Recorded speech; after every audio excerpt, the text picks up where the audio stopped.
রাধে রাধে বন্ধুরা, কেমন আছো সবাই? আশা করি সকলেই ভালো আছো। আজ আমি বানাচ্ছি কলার ঝাল। এই যে বিচা কলাটা খুবই নরম বিচা কলা, তো ওই বিচা কলাটা আমি আজকে আলু দিয়ে ঝাল বানাবো। তো কলাটা আমি ভালো করে ছাড়িয়ে কেটে ধুয়ে নিয়েছি।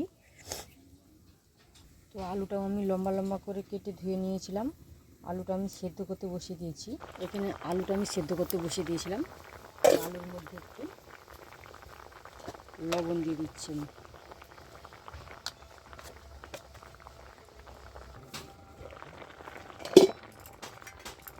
তো আলুটা প্রায় সেদ্ধ হয়ে এসেছে। এবার আমি কলাটা দিয়ে দিচ্ছি। কলাটা দিয়ে আমি ভালো করে একটু ভাপ বুলিয়ে নেব।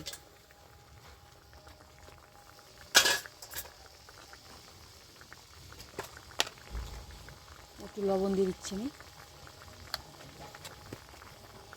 তো এইদিকে ঢাকনা দিয়ে দিচ্ছি আমি। কলাটা সেদ্ধ হতে থাক, আমি একটা মশলা বানিয়ে নিচ্ছি এখানে।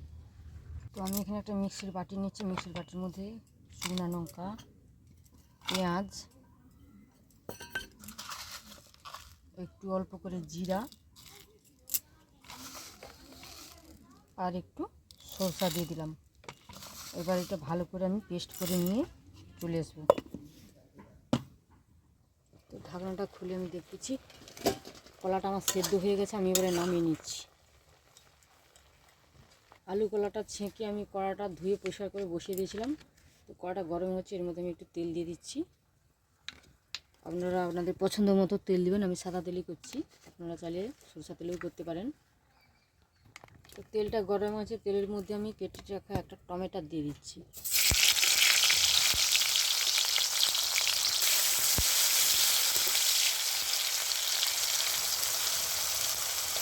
এবার আমি মিক্সির মধ্যে যে পেঁয়াজ, জিরা, সরষা, লঙ্কা বেটে রেখেছিলাম সেটা দিয়ে দিচ্ছি এর মধ্যে। নুন আর হলুদ আমি পরিমাণ মতন দেবো। ওই যে হলুদ দিয়ে দিলাম, আর সেদ্ধ করার সময় আমি নুন ছিল, আমি নুনটা বুঝেই দেবো। আমি এখন অল্প করে দিচ্ছি, আমার যদি লাগে আমি করে দেবো।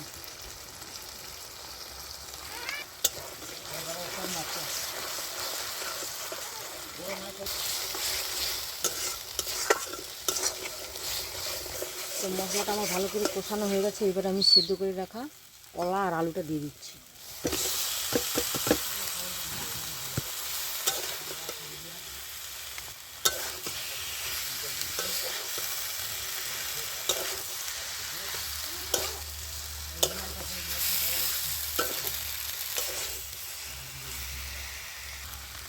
তো কলা আর আলুটা আমার কষানো হয়ে গেছে। এবার আমি একটু মিক্সি বাটি ধুয়ে জল দিয়ে দিচ্ছি।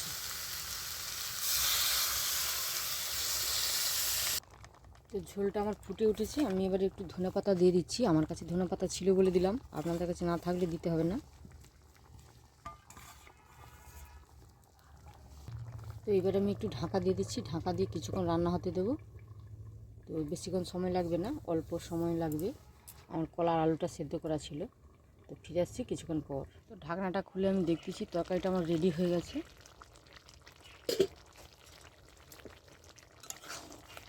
একদম মাখা মাখা হবে, তারপর আমি নামিয়ে নিচ্ছি।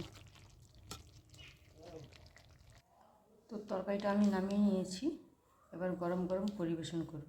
তো কলা, বিচা কলার তো আপনারা অনেকভাবেই ছেঁচকি করে খেয়ে দেখেছেন। এইভাবে বিচা কলার ঝাল বানিয়ে খেয়ে দেখবেন, কেমন লাগে আমাকে অবশ্যই কমেন্ট করে জানাবেন। আর আমার রান্নাটা যদি ভালো লাগে আমার চ্যানেলটি সাবস্ক্রাইব করে আমার পাশেই থাকবেন।